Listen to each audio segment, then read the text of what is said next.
یہودی بڑے عرصے تک مسلمانوں پر اثر انداز تھے۔ جب یہودیوں کو رومیوں کو شکست دینی تھی، انہوں نے جناب عمر کے ذریعے سے فلسطین پہ حملہ کروایا اور رومیوں کو شکست دی، اور اپنی اسی فلسطین جو آج یہاں پر ہے خود یہودیوں نے، یہودی اس لیے کہتا ہوں کیونکہ وہ ایک یہودی تھا جو مسلمان بنا تھا، اس کے نام بھی ابھی لوں گا۔ پھر وہاں پہ انہوں نے 2 مسجدیں بنوائیں۔ پھر جب مسلمانوں کو یہودیوں کو شکست دلوانا تھی، انہوں نے انہی مسیحیوں کرسچن کے ساتھ، جسے ہم کہتے ہیں جنگ صلیبی جنگیں انہوں نے لڑی اور مسلمانوں کو شکست دی۔ یعنی اگر ہمیں شکست دینی ہے تو کرسچن کے ذریعے سے شکست دلواتے ہیں، اگر ان کو شکست دلوانی ہے تو کن کے ذریعے سے؟ مسلمانوں کے ذریعے سے۔ بڑا اثر تھا یہود کا مسلمانوں پر۔ امام مالک اور امام شافعی، یہ کتاب ہے موطئ مالک جلد 2 اور صفحہ نمبر 943، اور کتاب شافعی ہے جلد 7 اور صفحہ نمبر 241۔ اس میں نے عرض کیا تھا کہ رسول کے جانے کے بعد جناب ابا بکر اپنی بیٹی سے ملنے جاتے ہیں گھر پہ۔ ان ابا بکر صدیق دخل علی عائشہ وہی تشتکی، جب گھر میں داخل ہوتے ہیں تو ان کی طبیعت ناساز تھی جناب عائشہ کی، اور وہ شکایت کر رہی تھی۔ وَيَهُودِيَّةً تَرْقِيهَا، اور ایک یہودی عورت، لفظ ہے وَيَهُودِيَّةً، امام شافعی و مالک بیان کرتے ہیں، اور کل میں عرض کر چکا یہ کس باب میں؟ باب جواز میں بیان کرتے ہیں کہ مسلمان ایک یہودی سے دعا لے سکتا ہے پڑھنے کے لیے، قرآن کی نہیں، تورات سے کچھ دعائیں لے سکتا ہے تاکہ اپنے مریض کو شفا ملے۔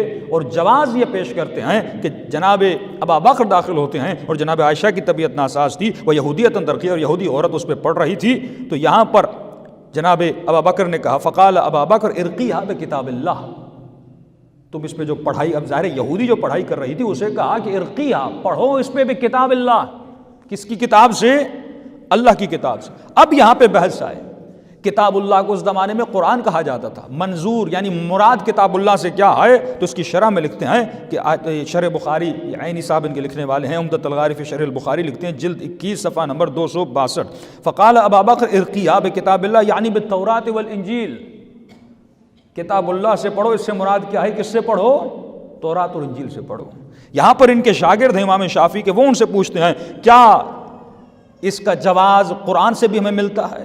کہ قرآن میں بھی خدا نے اجازت دی ہو کہ ہم تورات اور انجیل سے اور یہودی اور مسیحیوں کی کتاب سے، وہ کتابیں جو تحریف شدہ ہیں، آج بیان کروں گا کہ تورات میں انبیاء کے لیے کیا عقیدہ پایا جاتا ہے، کیا ہم ان کتابوں سے پڑھ سکتے ہیں؟ وہ فرماتے نہیں، قرآن میں تو کوئی دلیل نہیں ہے۔ فرمایا پھر دلیل کون سی ہے؟ کہ دلیل جناب خلیفہ اول ہیں اور جناب رسول خدا کی زوجہ ہیں، جب وہ پڑھ سکتی ہیں تو ہم پڑھ سکتے ہیں۔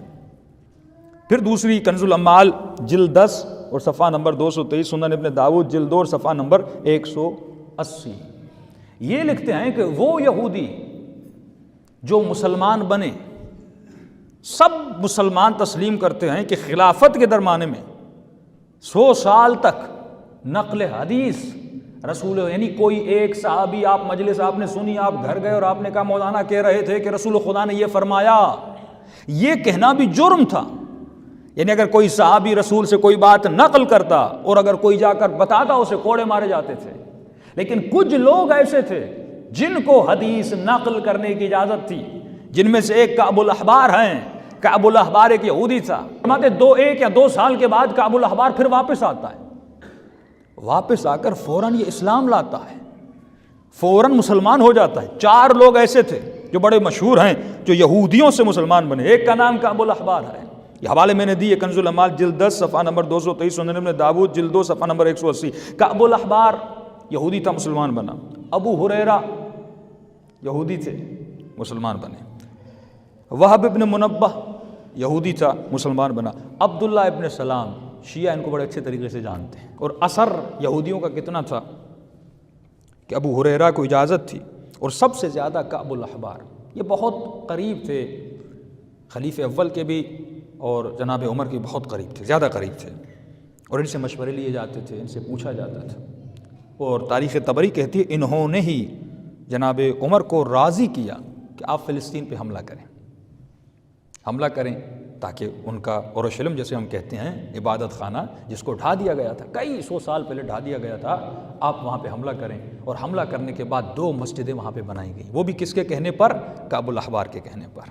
اور کعب الاحبار جو ایک یہودی تھا اور یہودی سے مسلمان بنا، جناب خلیفہ ان کو اجازت دیتے ہیں، کس چیز کی؟ قصہ گوئی کی اجازت، کس کے قصے؟ بنی اسرائیل کے قصے، یعنی جمعے کے خطبوں سے پہلے ممبر پر بیٹھ کر یہ بنی اسرائیل کے قصے سنایا کرتے تھے۔ ایک طرف رسول خدا کی حدیث ہے کہ یہودیوں سے مت پوچھا کرو، یہودیوں کی طرف مت جایا کرو، کسی چیز کا رجوع ان کی طرف نہ کیا کرو، ان کی کتاب میں تحریف ہے، اگر تم جاؤ گے تو جس طرح وہ ہلاک ہوئے اسی طرح تم ہلاک ہو جاؤ گے۔ لیکن یہ اسرائیلیات کا ایک بہت بڑا سبجیکٹ ہے، تو عالم اسلام میں آیا، یہ ممبر پر جاتے تھے اور لوگوں کو قصے سناتے تھے، کبھی لوط کا قصہ، کبھی ہود کا قصہ، یہ تمام تر قصے سناتے تھے۔ یہ تمام تر روایتیں اہل سنت کی کتاب موجود ہیں، اور خود یہ اپنی کتابوں میں لکھتے ہیں کہ وہ القاب جو صحابہ کو ملے وہ لقب بھی دینے والے یہودی تھے۔